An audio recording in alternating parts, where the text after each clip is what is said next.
چاہے سڑک کے ٹھیکے کا پیسہ ہو, چاہے ہسپتال کا پیسہ ہو, چاہے اسکول کا پیسہ ہو, چاہے غریبوں کو سبسڈی دینے کا پیسہ ہو, ہر پاکستان میں جو پروجیکٹ ہے. اور ابھی میں منسٹر صاحب سے بات کر رہے تھے منسٹر صاحب کہ شاید یہ دنیا کی سب سے بڑی منی لانڈرنگ نیٹ ورک سے جو یہ دونوں فیملیز مل کے چلا رہی تھی. اتنا بڑا ملک ہے پاکستان, اس کے اندر بڑی سمپل بات ہے. لوگ تو پوچھنا آپ سے بڑی سمپل بات ہے. دیکھیں جاتی عمرہ آپ کا 100 ایکڑ میں بنا ہوا آپ کا گھر ہے, 700 وہاں پہ ملازم ہے, 10,000 روپیہ بھی اگر تنخواہ ہو, آپ کے ایسٹس تو بتاتے ہیں آپ کے پاس پیسے نہیں ہیں ان کو تنخواہ دینے کے, وہ کہاں سے ان کو تنخواہ دی جا رہی تھی؟ یہ جو سعد رفیق ہے یا شہباز شریف ہے, ان کی جو لیونگ سٹائلز ہیں, ان میں سے سب کے پاس بلٹ پروف گاڑیاں ہیں مہنگی ترین, ان کے پاس ایک نہیں, دو نہیں, 10 گھر ہیں. ان کا لاہور میں علیحدہ گھر ہے, مری میں علیحدہ گھر ہے, لندن میں علیحدہ بلینز آف ڈالرز کی جو ہے ان کے بیٹے کی اکویٹی ہے. تو عدالت تو یہ پوچھ رہی ہے آپ سے کہ جناب آپ ہمیں بتائیے آپ کے پاس اتنا بڑی جو پیسے ہیں آئے کہاں سے ہیں؟ اور آج یہ جو سارے چہرے وہاں پہ بیٹھے ہوئے تھے ان کا اپنا بھی یہی حال ہے. اس لیے وہ لوگ جو ہیں وہ, ہم جس طرح پنجابی میں کہتے ہیں نا, روندی یارہ نو لے لے نہ پراواں دے, ان کے معاملات اور ہیں. یہ سنا کسی کو رہے, ان کو فکر اپنی پڑی ہوئی ہے. وہ جو پرائم منسٹر صاحب نے کہا تھا نا کہ یہ جو میں چہرے دیکھتا ہوں پیچھے جو پریس کانفرنس میں بیٹھے ہوتے ہیں, یہ ان کے لیے نہیں, اپنے لیے چیخ چنگاڑ مچائی ہوئی ہے انہوں نے. اور جب ہم پاکستان کو پرائم منسٹر عمران خان اور تحریک انصاف یہ مینڈیٹ لے کے آئے ہیں, ہمارا یہ مینڈیٹ ہے کہ ہم نے احتساب کرنا ہے, ہمارا یہ مینڈیٹ ہے کہ ہم نے چوروں کو پکڑنا ہے.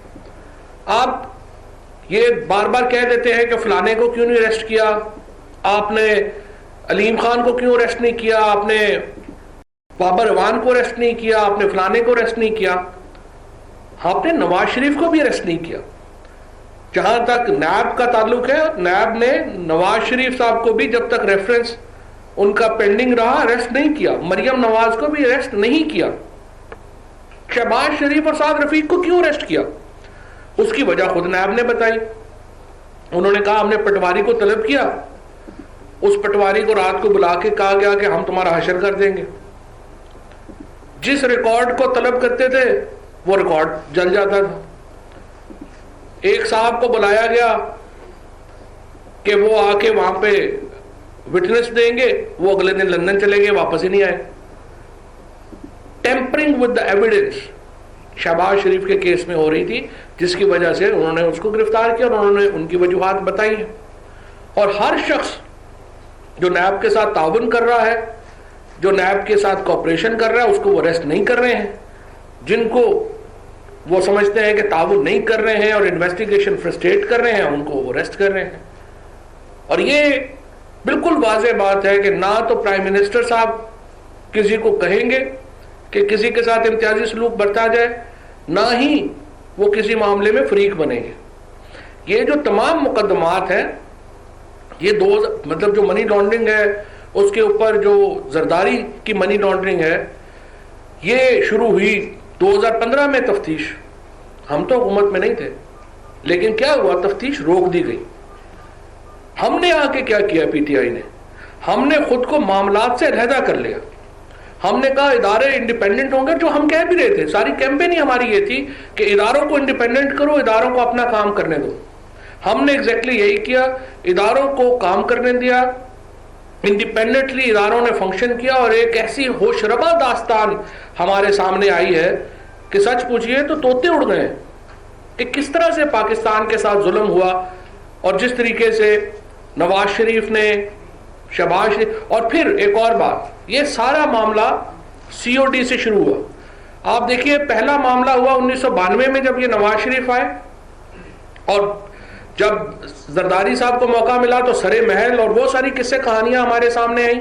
اور یہ پاکلین ہبی جو ہے, جس میں آپ بلاول صاحب جو ہیں حصہ دار بنے, آپ اگر ہاشوانی صاحب کی کتاب دیکھیں تو یہ پاکلین وہ وہ کمپنی تھی جس کو انہوں نے ہاشوانی صاحب سے چھینا تھا زبردستی اور پھر اس کو ڈائریکٹر بنایا, وہ ایک علیحدہ کہانی ہے.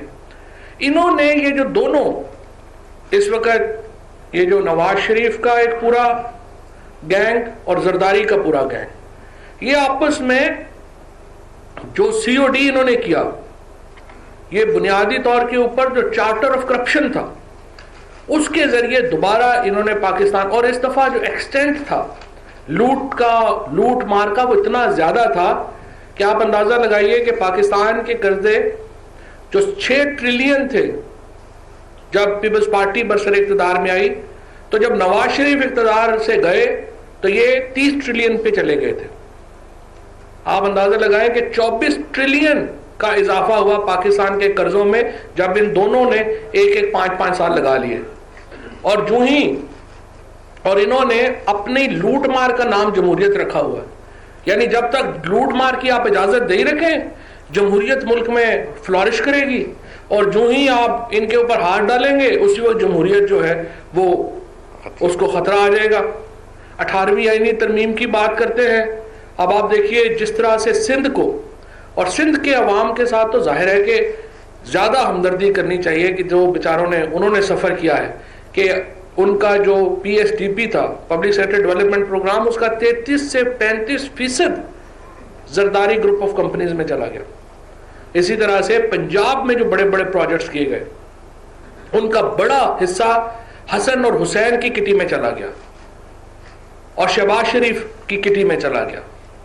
انہوں نے آپس میں ایک معاہدہ کیا ہوا تھا, ہر جگہ کے اوپر ایک سسٹم چل رہا تھا, اس سسٹم میں ان کو کمیشنز پے ہوتے تھے, اور یہ جو فیکٹریاں چاہے لذیذیہ ہو, چاہے ہل میٹل ہو, چاہے پاک لین ہو, چاہے باقی تمام ہو, یہ تمام کی تمام کاغذی کمپنیاں تھیں. اور اب بھی میں یہ کہتا ہوں, آپ بتائیے کہ ان کو کتنا صفائی کا موقع ملا ہے. ان کو تو سپریم کورٹ میں صفائی کا موقع ملا, ہائی کورٹ میں صفائی کا موقع ملا, یہاں پر ملا, اب ان کو دوبارہ ہائی کورٹ میں پھر موقع ملے گا. ہمیں بتا دیں, بجائے اس کے کہ یہ کہنا کہ سارا پاکستان چور ہے تو ہم بھی چور ہیں, تو ایسی کون سی بات ہے. آپ آئیں اور آپ اپنے جو سوالات ہیں, وہ سوال بڑا سمپل ہے. آپ کے جو اپنی ڈکلیئرڈ پیسے ہیں وہ اتنے نہیں ہیں کہ آپ کے لائف سٹائل کو, آپ کے اکاؤنٹس میں پڑی ہوئی رقم کو جسٹیفائی کریں. آپ بتا دیں آپ کے پاس پیسے کہاں سے آئے. جی جی بہت زیادہ ذکر ہوا جی, عوام کو مسلیڈ کرنے کی کوشش کی گئی کہ شاید میاں نواز شریف کو اس لیے سزا ہوئی ہے کہ ان کے بیٹے نے انہیں پیسے بھیجے تھے. اگر آپ دستاویزات دیکھیں, ججمنٹ دیکھیں تو ایسے نہیں ہے.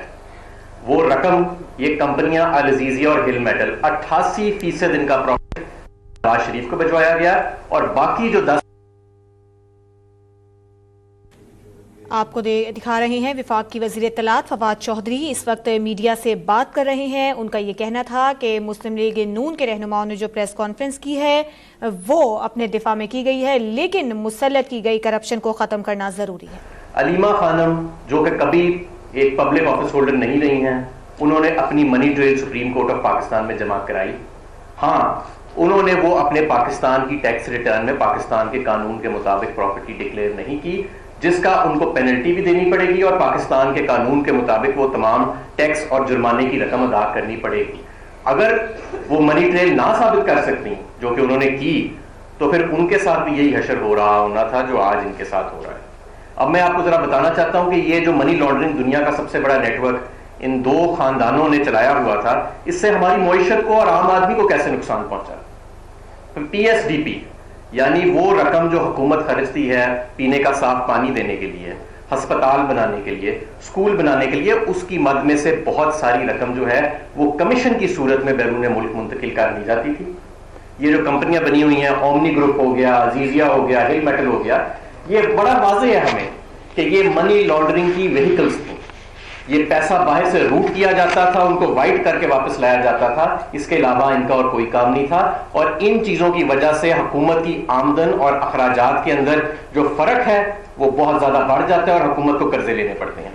پھر کرپشن تو اپنی جگہ, کہ کرپشن سے جو اداروں کو نقصان پہنچتا ہے, حکومت کو نقصان پہنچتا ہے, عوام کو نقصان پہنچتا ہے, وہ اپنی جگہ. جب یہ پیسہ لوٹ مار کا باہر بھیجا جاتا ہے, اس سے جو پاکستان کے روپے کے اوپر اس کا پریشر پڑتا ہے, ہمارا روپیہ کمزور ہوتا ہے, وہ علیحدہ ہے. یعنی بیرون ملک کے جو ہمارے مزدور لوگ ہیں وہ محنت کر کے دن رات اپنے خاندانوں سے دور رہ کے پیسے واپس بھیجتے ہیں، اور یہ دونوں خاندان اور ان کے آگے منی لانڈرنگ کا جو نیٹ ورک ہے وہ یہ پیسہ کک بیکس اور کمیشن کی صورتوں میں اپنی جیبوں میں ڈال کے واپس باہر بھیجتے ہیں، یا تو اس کو وائٹ کرنے کے لیے یا لندن میں اور دوسرے نیو یارک کے اندر پینٹ ہاؤسز اور اپارٹمنٹس لینے کے لیے۔ دوسری چیز، محمد زبیر صاحب نے اپنی پریس کانفرنس میں بار بار کہا کہ پیسے کیسے باہر گئے تھے اور یہ ارننگ کہاں سے ہوئی۔ جو آپ اثاثے یہاں